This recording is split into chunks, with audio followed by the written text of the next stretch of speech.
For many years, I have observed the investigations into the UFO phenomenon and been very, very skeptical as to what was really taking place here, and found the field very, very confusing. Only in recent years has the picture started to become more clear, has the evidence become more substantial, and some of the investigators considerably more sure of themselves. And that has brought me into this a lot more openly and candidly than I ever have been in the past. Was there any one particular event where you came in contact with someone you felt of some stature?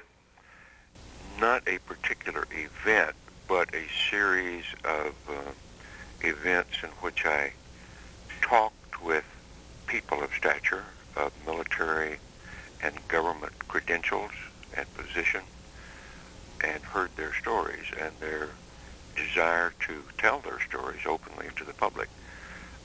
And that got my attention very, very rapidly. You mentioned a couple of days ago, this is concerning the Roswell incident, that there have been a number of individuals that have come forward and that were laughed at or ridiculed in some respects. But there were a number of people who have not yet come forward publicly that you've That is correct. There are a number of people that have become public. Generally, they have been of advanced age and they want to tell their story, feel the need to tell their story while they're alive. There are quite a few other people who are still a bit reticent to tell their story because they were under security oath, or they were badgered, if you will, to be quiet about their story. But many of them are chomping at the bit to tell their story and are looking for some sort of congressional immunity or congressional subpoena so that they can tell their story appropriately.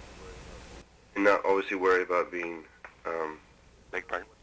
I don't know what the repercussions are of breaking one's national security oath.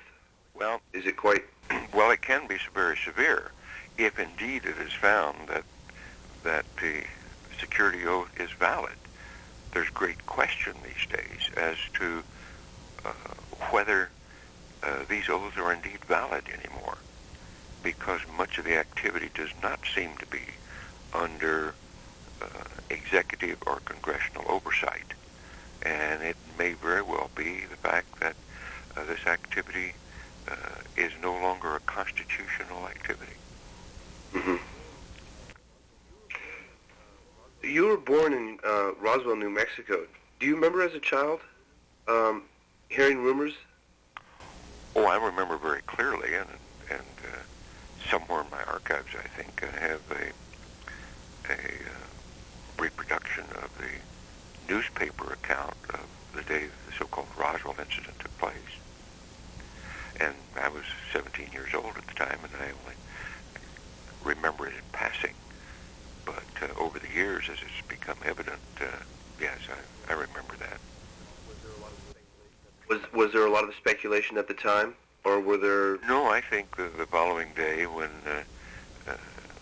the denial took place, most people, most average citizens said, okay, that's what it was, and then dismissed it and went on with their lives.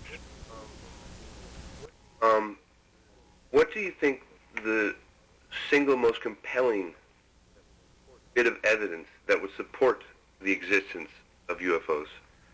Well, the single most compelling evidence would be hard material, clearly of extraterrestrial origin. And there are those who claim to have that material or have handled that material, who have examined that material, and that it is clearly not of terrestrial origin. People that you've been in contact with? Yes, people that I've been in contact with.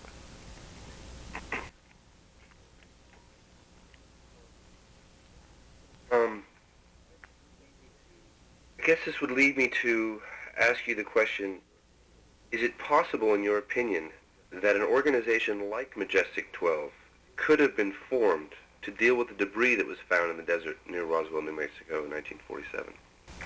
Well, of course, an organization could have been formed, and it could have to deal with this issue.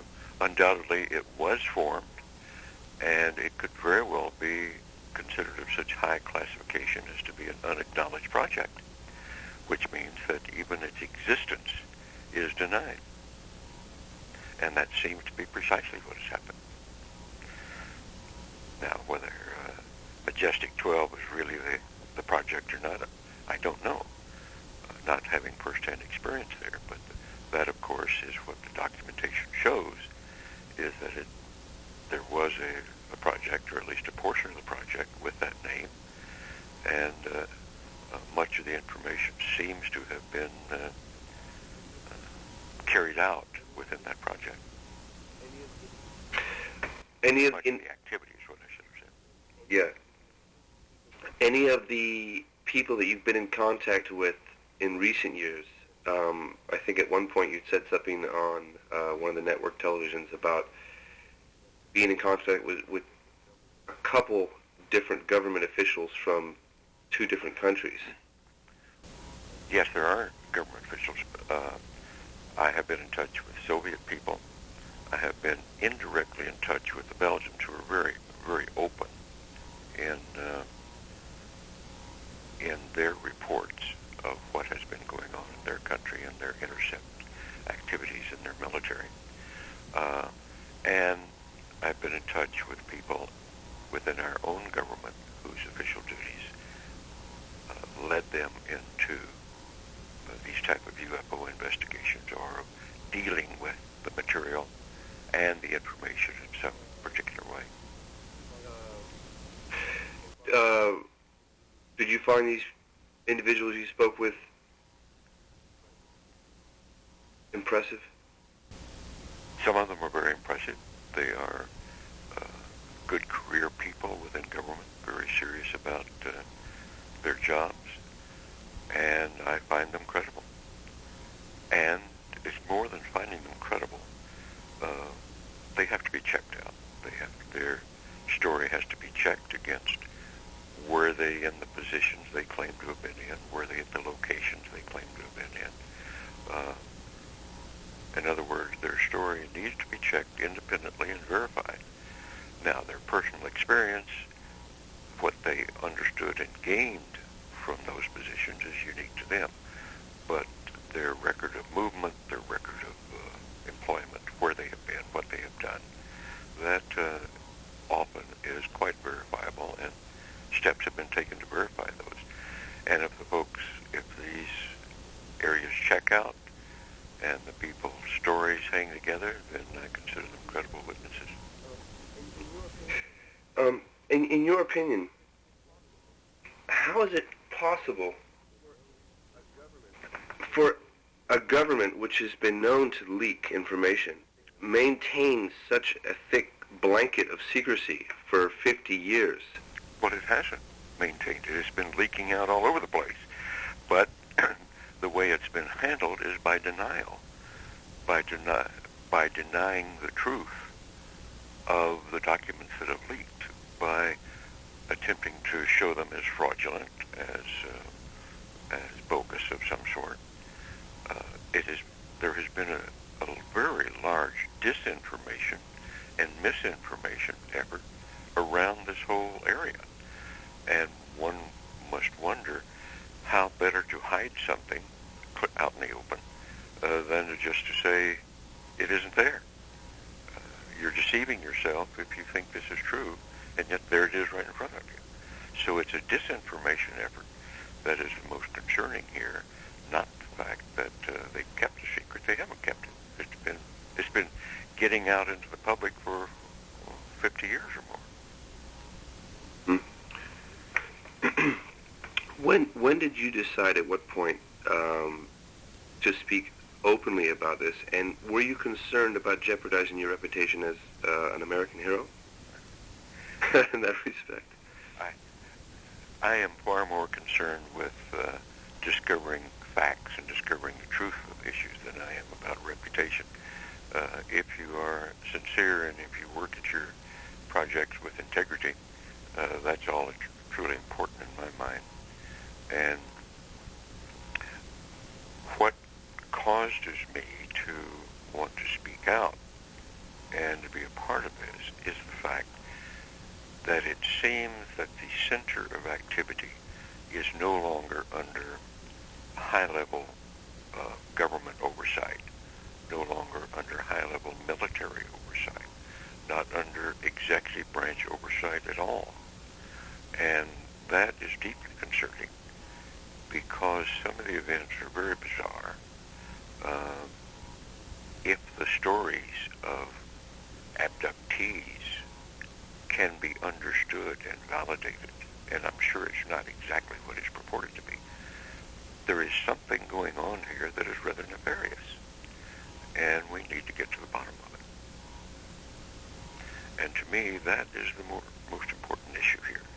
I think that there seems to be a clandestine effort without a proper constitutional oversight that is being carried out, including the disinformation effort. And the question of that is why. I think it is a major threat to the security of our democratic system. And that is of concern. And I do not like conspiracy theories at all. I reluctantly have been led to the fact that there's something very unhealthy that's going on here. And I'd like to find out what it is. You just recently attended, from what I understand, a behind-the-scenes sort of closed-door hearings briefing Congress, and from what I understand, the president was briefed. What were the individuals like, that you went with, and what was the objective? Well, it really wasn't closed-door hearings. It was invited participants, including the press. There were briefings for members of the White House, members of Congress, members of the military, and members of the security agencies to look at the assembled data and to hear the testimony of certain witnesses. Now, I must say that the witnesses that were there that told their story were impressive, but they are certainly not the most high level or the most knowledgeable people that are available. The purpose of this was to get the attention of Congress, to request hearings within the Congress on these matters, and to try to open up this whole field to more scientific scrutiny, more government oversight, and to help sort out some of the wheat from the chaff. There's an enormous amount of disinformation floating around that is alarming people and causing crazy incidents, sick incidents like the Heaven's Gate suicide.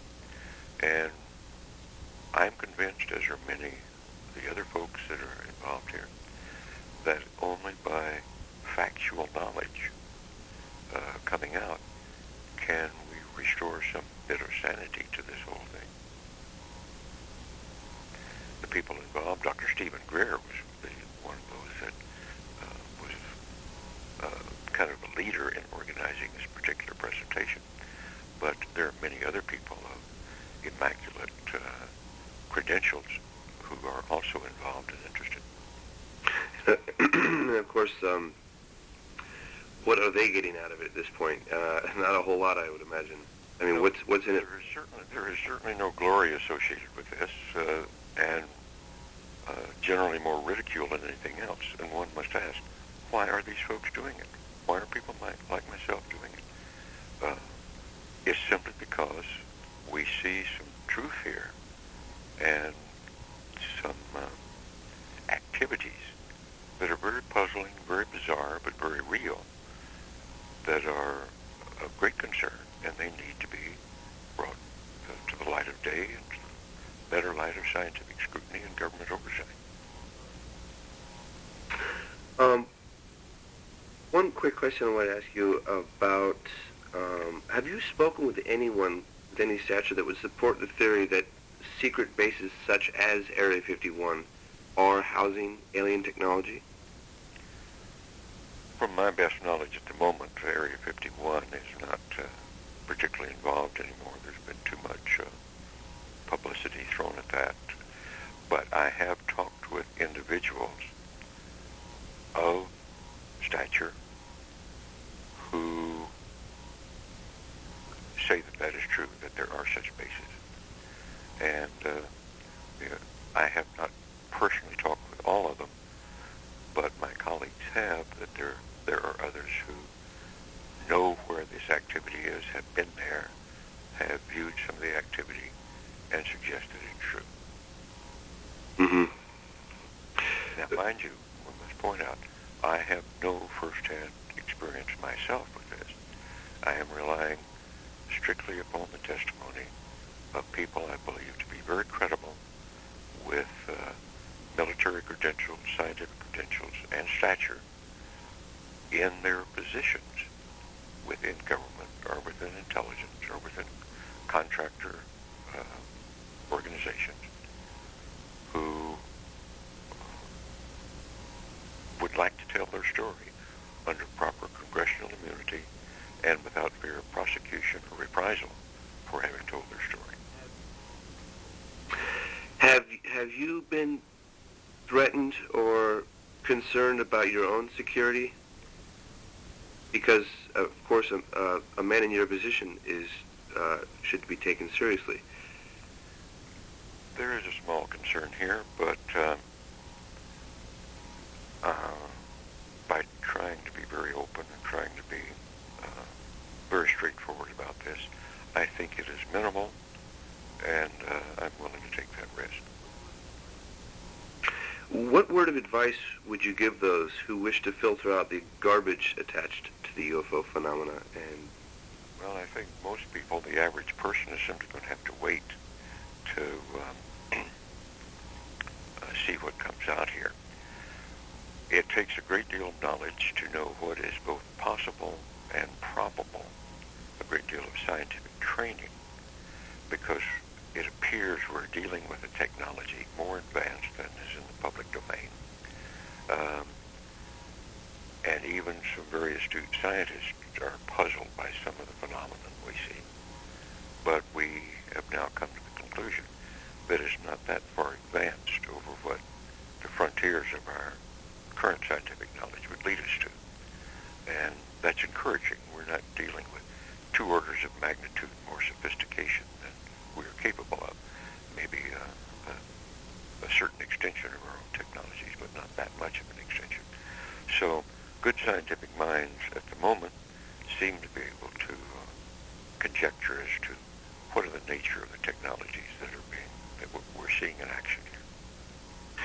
You talked yesterday, a couple of days ago, about the clandestine government, and I want to say clandestine government. I want to say a clandestine organization. Excuse me. I'm sorry. Yeah. Clandestine organization had their own agenda. Could you go over what their agenda might possibly be? Well, I can't know for sure, neither can anyone else. But as is often the case in these strange situations, power control, economics, power control are most often the agenda. Have you seen this unravel for the past 30-some-odd years? What do you mean unravel?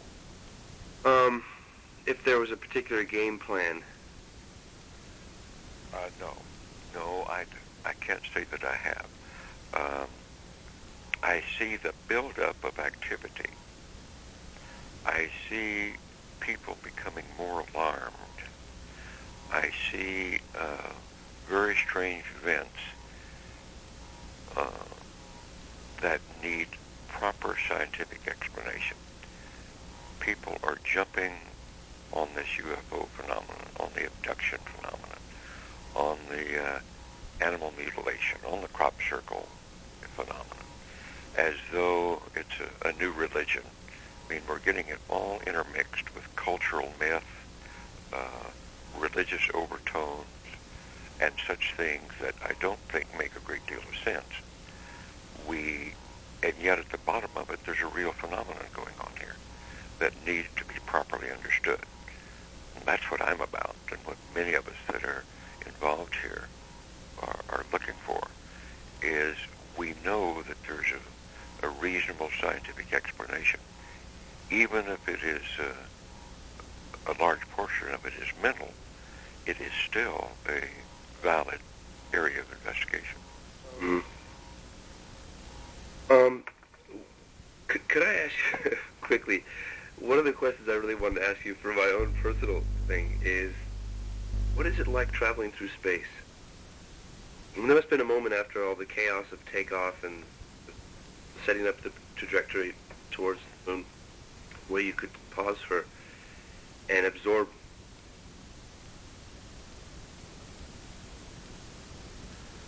Well, the only difference about traveling in space is that you're in a zero-G environment. When you're traveling in an aircraft, you have no sensation of speed, only sensations when you change speed. In other words, the body can sense acceleration. It does not sense velocity.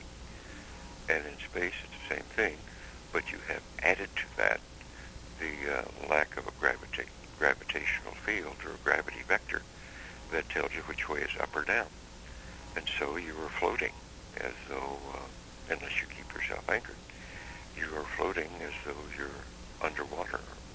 We simulate on Earth by a ballistic trajectory in an aircraft, or we can simulate part of it by being properly ballasted with scuba equipment underwater.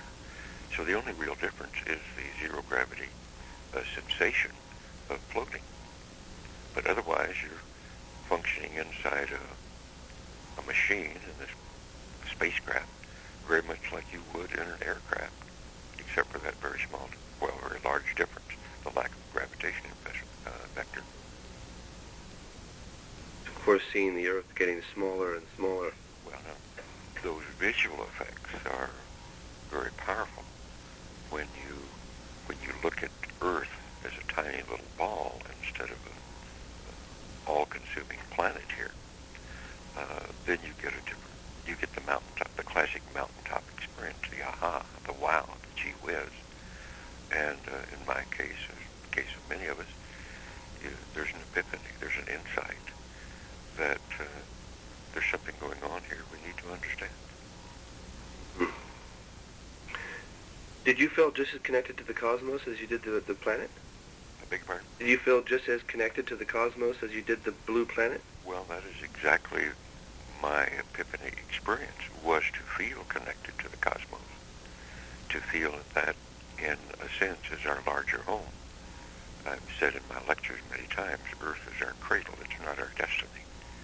And that comes out of having experienced the cosmos in a larger sense.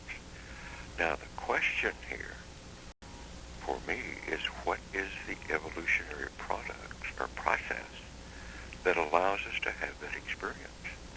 This brain body is a pretty amazing thing to be able to assimilate information and provide that sort of creative, intuitive insight that allows us to have that experience. And a major question that I have been trying to answer for 25 years, and I think we've done pretty well with, is what sort of processes allows this creative being to exist, to have evolved, and with such flexibility and capability that we can go into space in a totally new environment, and the body immediately starts to adapt to that environment as though it's a new home, and that you get new insights to help you organize life and organize yourself and organize your thinking to accommodate this totally new perspective. That is a wow for me, and it has been something I've tried to get a handle on for 25 years. And I think what I published in The Way of the Explorer is a pretty good first cut at that. Yeah, it's been, oops, sorry, knock something over here. I'm just going over, I guess the question I have to pop on you is, of course, once again, in your opinion, you have covered this to some respect. Did Roswell happen, in your opinion? All I can do is, with regard to Roswell, all I can do is rely upon the evidence of the first-hand observers, since I did not personally investigate that incident, but the people that were there at the time and have been coming forward for years and trying to tell their story and been largely ignored, but the first-hand experiences of these credible witnesses that now in advanced years are anxious to tell their story, we can't deny that. And the evidence points to the fact that Roswell was a real incident and that indeed an alien craft did crash and that material was recovered from that crash site. All I can do is count on the witnesses that were there and anxious to tell their story. And the sum total, not any one witness by themselves, but the sum total of all of this seems to be credible. And one must ask, why are these military officers late in life coming forward and telling these bizarre stories with nothing to gain except loss of credibility? Why would they do that if it were not real? Mm-hmm.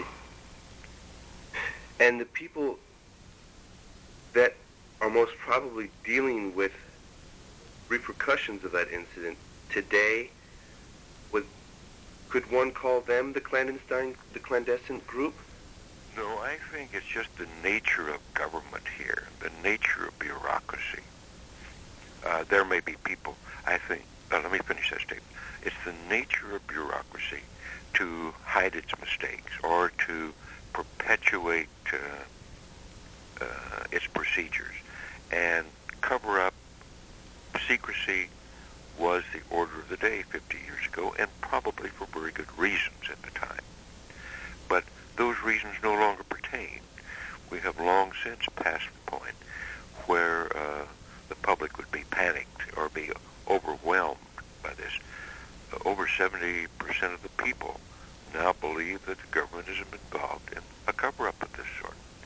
Now, if there is a clandestine group that is running the show at this point, they're responsible for the misinformation and the disinformation in order to maintain their cover. But in my opinion, current government is totally naive, or leadership in government is totally naive about what's going on. We have a whole new generation of people in government who don't know any more about it than what they read in the newspapers like the rest of us. And so they can be disbelieving and not even recognizing what really happened 50 years ago. Unless you take the time to go dig through all the files, dig through the thousands of pages of documents, talk to the witnesses, assess their credibility yourself, you have no way of sorting out the truth. Some of us have taken the time to do that.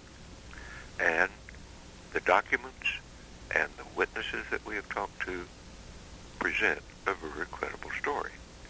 And it helps you sort out the difference between the truth and the misinformation and disinformation. Mm-hmm. And the preponderance of evidence supports the Roswell incident and the fact that there is ongoing clandestine activity derived from reverse engineering some of the alien technologies. If, and the argument is, our government was flying these craft 50 years ago, why wouldn't the public know about them today? I don't think our government was flying them 50 years ago. I think it is very likely it was ET activity 50 years ago, and may still be some today. But I think in the 50 years,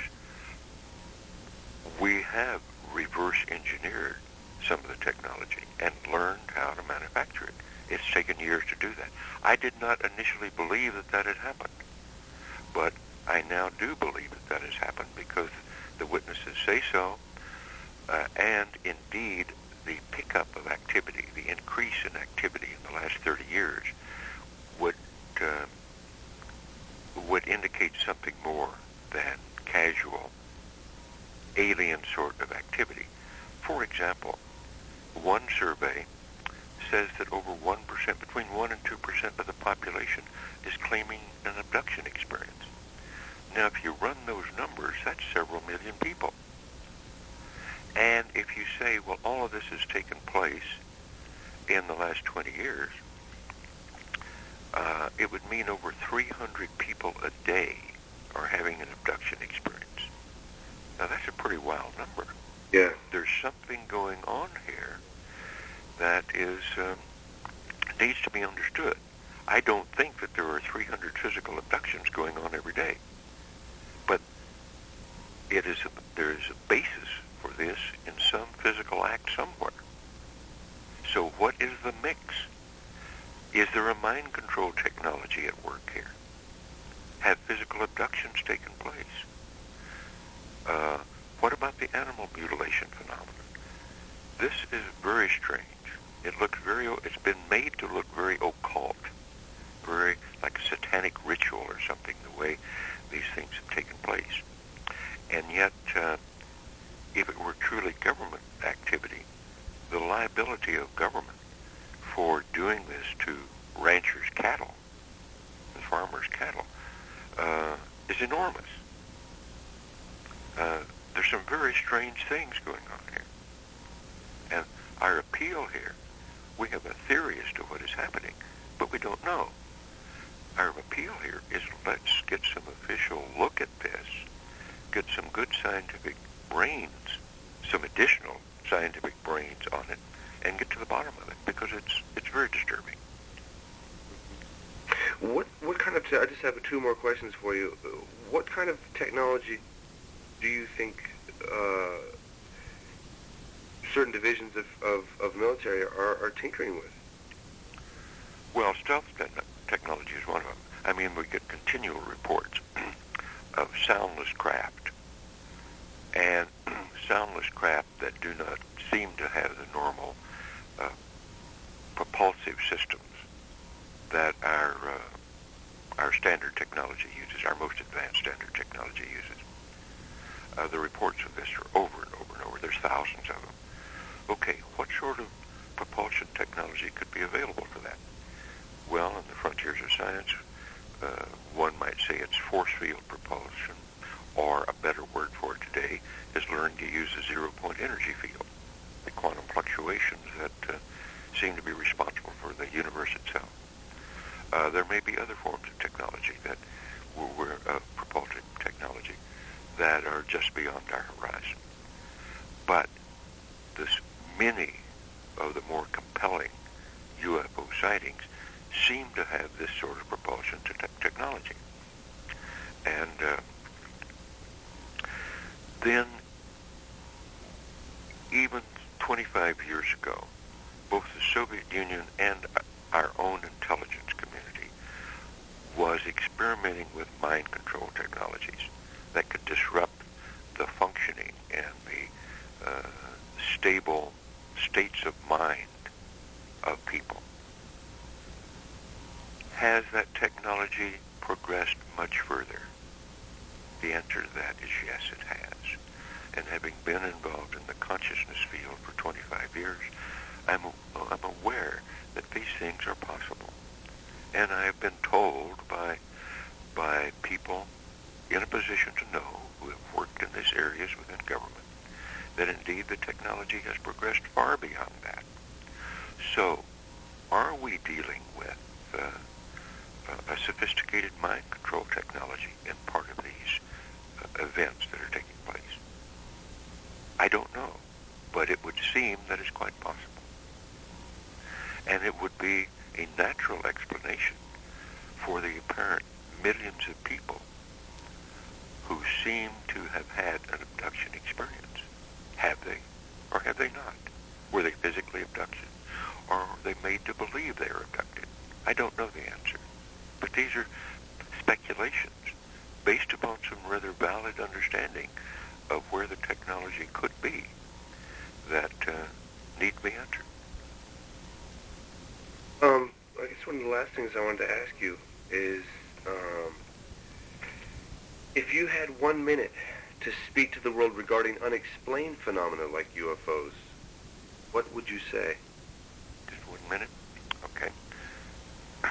Hang with good, solid science, because there are explanations for all of these, even the most bizarre. There are explanations in the physical realm. And if we don't have a complete science to understand it right now, we will shortly. There's definitely a real phenomenon. But our minds also can be very creative and can get very far out at times and can bring up solutions that simply have no physical reality at all. And we have to be very careful of that. If you don't, you have the Heaven's Gate phenomenon all over again. It's vitally important that we keep our feet solidly on the ground, based in the good testable science that we know, while we investigate the frontier, the bizarre, the unusual, and try to make sense out of it. It is explainable.